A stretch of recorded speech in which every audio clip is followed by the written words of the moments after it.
नमस्कार, आदाब। कभी कठुआ, कभी उन्नाव, कभी दिल्ली तो कभी हाथरस। जगहों के नाम बदलते रहते हैं, पीड़ित बच्चियों के नाम बदलते रहते हैं। दिल्ली से 200 किलोमीटर दूर एक जगह है हाथरस, जहां मनीषा नाम की एक 18 साल की बच्ची अपनी माँ के साथ पशुओं का चारा इकट्ठा करने के लिए जाती है। माँ उससे थोड़ी सी दूर आगे निकल जाती है, वो बच्ची थोड़ा पीछे रह जाती है।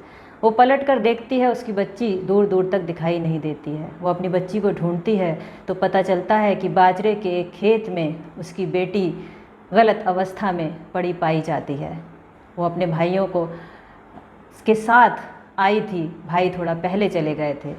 जब लोगों को पता चलता है कि वो बेटी उनकी गायब है, कहाँ गई है, तो वो लोग ढूंढते हैं, तलाश करते हैं। तो बाजरे के एक खेत में वो बच्ची वहाँ उन्हें मिलती है। 14 सितंबर की ये घटना है। जब उसके भाइयों को पता चलता है तो वो वहाँ पहुँचते हैं जहाँ वो बच्ची पड़ी थी। उसकी माँ ने अपने साड़ी के पल्लू से ढककर उस बेटी को वहाँ थाने तक पहले पहुँचाया, उसके बाद हॉस्पिटल गए।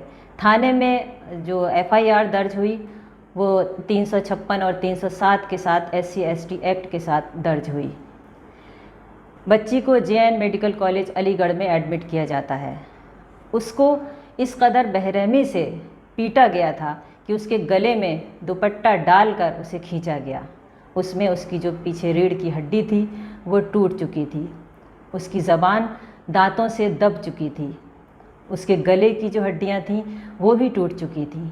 इतनी बेरहमी से कातिलों ने, कहा जाए, उसके साथ बेदर्दी से जो हाल किया है, वो जो इंसानियत को शर्मसार करने वाली बात है। उसके बाद वो बच्ची वहाँ एडमिट हो जाती है, वहाँ उसका इलाज शुरू हो जाता है।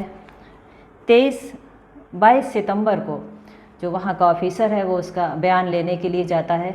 तब वो बच्ची, जब थोड़ा उसमें सुधार होता है, वो अपना बयान देती है कि संजीव सहित और 3 लोग व्यक्ति थे जिनको वो पहचानती है। एक बात और आपको बताते हैं, वो जो जगह है वो कास्टिसिज्म की एक जो धारा है वो वहाँ बहती है। ठाकुर और वाल्मीकियों का गाँव अपनी पहचान के लिए माना जाता है। ये जो संदीप नाम का व्यक्ति था, जिसकी 35 साल की उम्र बताई जाती है, ये पहले भी महिलाओं के साथ दुर्व्यवहार करता रहा है, लेकिन किसी भी महिला ने इसके खिलाफ आवाज़ उठाने की हिम्मत नहीं की। आखिर उसका परिणाम ये हुआ कि एक भयंकर वारदात को इसने अंजाम दे दिया। वो ठाकुरों की जाति से है और जो लड़की है वो दलित समाज से है, वो वाल्मीकि समाज से है। तो माना ये जा रहा है कि वहाँ के जो गांव है वहाँ पर ठाकुरों का दबदबा है और वो दलित लोगों पर अत्याचार करते रहे हैं। उस अत्याचार का ही ये नज़ारा जो हमें देखने को मिला है।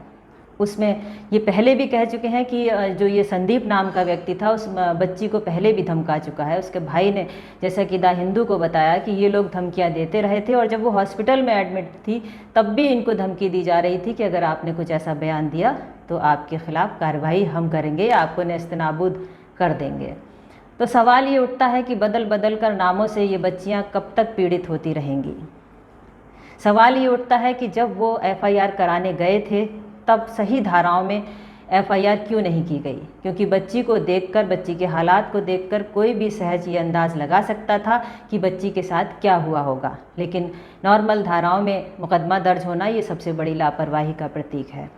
उसके बाद जब और लोग बच्ची के साथ आए, उसकी सपोर्ट में आए, एक भीम आर्मी की जो है आज़ाद समाज पार्टी, जब वो सामने आई, थोड़ा बहुत प्रेशर पड़ा, तब जाके कहीं पुलिस ने इसमें धाराओं में बदली और रेप की धाराएं दर्ज करी गईं।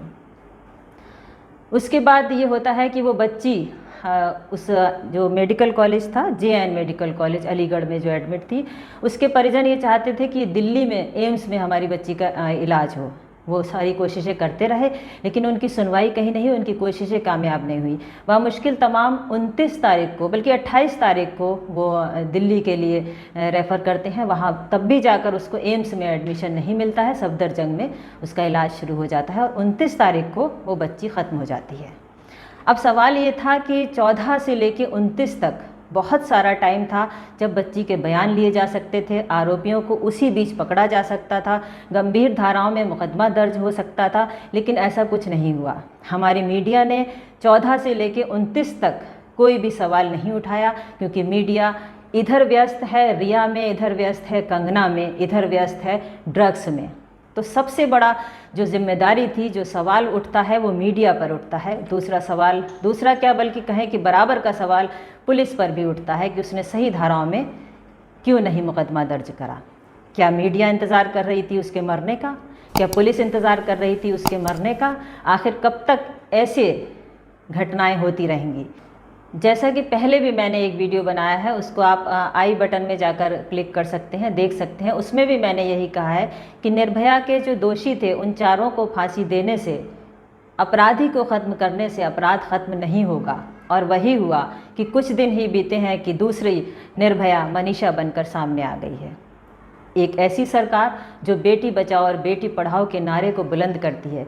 एक ऐसी हमारी यूपी की सरकार जो ये कहती है कि बलात्कारियों के जो पोस्टर हैं वो चौराहे पर लगना चाहिए, लेकिन क्राइम कहीं भी ख़त्म होता नहीं दिख रहा है। ख़ास करके इन छोटी बच्चियों की सुरक्षा का सवाल है।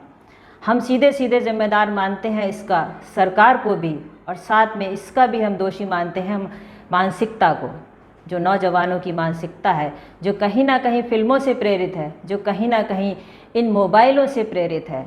तो हमें ज़रूरत है मॉरल साइंस की, हमें ज़रूरत है नैतिक शिक्षा की। फिर वही सब कुछ दोहराया जाने लगा जो निर्भया के लिए कहा जाता था, जस्टिस फॉर मनीषा वाल्मीकि। जिस तरह से कुछ दिन पहले कह रहे थे कि निर्भया को इंसाफ दो, अब ये कहेंगे कि मनीषा को इंसाफ दो। आखिर कब तक ये सब कुछ होता रहेगा? ट्विटर पर लोग ट्वीट कर रहे हैं कि इनको फांसी पर लटका दो, इनको मार दो, जैसा कि पहले भी होता रहा था। तो क्या फांसी देने से, निर्भया के दोषियों को फांसी देने से क्या आगे का क्राइम बंद हो गया? शायद ना बंद हुआ है और ना ही आगे भी कभी बंद होगा, क्योंकि ज़रूरत है सरकार को अपनी नीतियाँ, अपने कानून बदलने की, और हमें ज़रूरत है अपनी मानसिकता को बदलने की। रात जब हम ये वीडियो बना रहे थे लगभग 12 बजे, तभी उसके 2-2.5 घंटे बाद रात के 2:30 बजे पुलिस ने उस लड़की का अंतिम संस्कार कर दिया, वो भी बिना फैमिली से पूछे। आखिर पुलिस को इतनी जल्दी क्या थी उसका अंतिम संस्कार करने की? और ऐसी बात क्या थी, ऐसी क्या बात थी कि जो पुलिस को आनन फानन में उसका अंतिम संस्कार करना पड़ा? ये है आपका योगी राज और ये है आपका मोदी राज। अगर आप चाहते हैं कि इसी तरह से मैं सोशल और पॉलिटिकल इश्यूज़ को रेस करते रहूं, तो हमारे चैनल को सब्सक्राइब ज़रूर कीजिएगा और लाइक एंड शेयर करना ना भूलें। आज बस इतना ही। नमस्कार।